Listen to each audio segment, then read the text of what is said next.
What's going on, friends? Logan Myerz here for Cinephellas.com. I want to do a quick shout out to Allied Integrated Marketing in Chicago. Thanks for hooking us up with the press screener of the new film I'm going to be talking about. And a shout out to my friends over at Killer Flicks on Facebook. Everything horror 24/7. Awesome group of people talking about horror. I love y'all. So I want to talk about the new horror film that's had quite the buzz surfacing the film festivals for some time. One of the few films I've been really anxiously awaiting. I'm talking about Ari Aster's new horror film, Hereditary. Ooh! So Hereditary, essentially the premise is the matriarch, the grandmother, passes away, and they're at her funeral. Toni Collette plays Annie, which is the grandma's daughter, reading her eulogy, and we don't know much about this grandmother. She was a very secretive woman. Annie didn't really care for her too much. They had a really toxic relationship while Annie was growing up, and she's reading out this eulogy, and this woman's very mysterious, which sets up the rest of the story. We have Peter, played by Wolff, and we have a young Charlie played by Shapiro, and Steve played by Gabriel Byrne. They're the family. They're overcoming this really depressing time, the loss of one of their family members, and things start to happen and unravel in this story, and the secrets that were hidden in the family for a long time. And right off the bat, we're getting a lot of creepy imagery in this film. The use of the camera, the wide angle shots, the way things are panned in and out, just really great cinematography early on. Reminded me a lot of, like Stanley Kubrick, Alfred Hitchcock, and the way that things are filmed to build this suspense early on in the film. And really, less is more. This is that type of horror movie that has those elements where there's not a lot of things jumping out at you early on or throughout the film. It's the use of building suspense with camera work, the use of that score that really gives it that unsettling feeling. And Shapiro was fantastic in this movie. She played the young Charlie, the young daughter. She's really odd looking. You're not really sure if she has some mental issues. She doesn't really say much, just when she's on camera and her presence. It feels like there's something darker and deeper within her character, and with her relationship with her brother, Peter, played by Wolff. Something really tragic happens early on in the film. I think it's about the 25-minute mark at the end of the first act. Something you would not expect, and it just fucking blows your mind.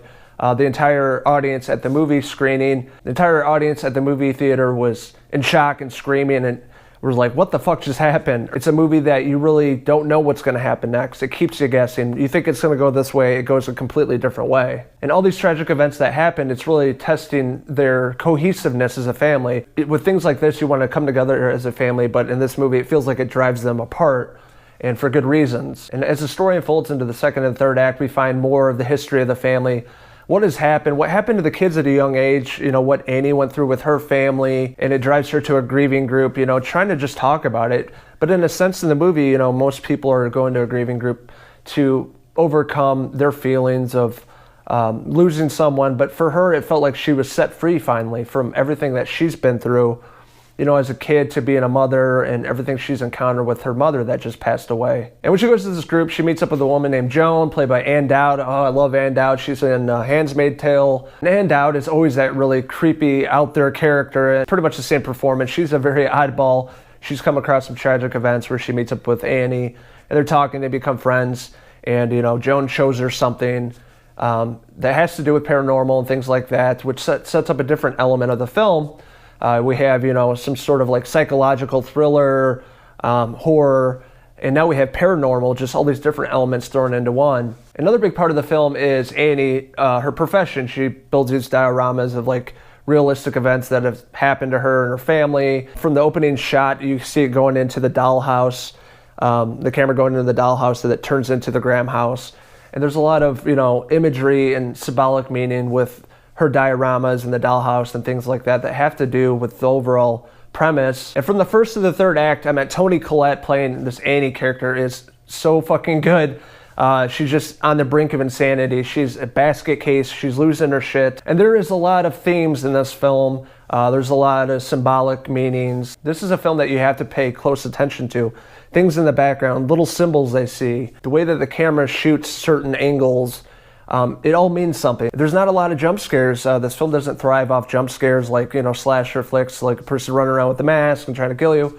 There are a few jump scenes that, that really caught me off guard, and the audience as well, that was very terrifying. But for the most part, it's the building up of this story and using these elements of suspense and music and camera angles and shadows to really build a story and keep you guessing. I mean, this is what horror is good for. I mean, throwing back to old school horror films of the Hitchcock era, to Kubrick, to more recently of It Follows, The Babadook. I mean, there's a lot of films that you can kind of see intertwined into Hereditary. But leading up to the end of the film, like I said, this is a movie that keeps you guessing what you think's going to happen, what the story is, what it all means.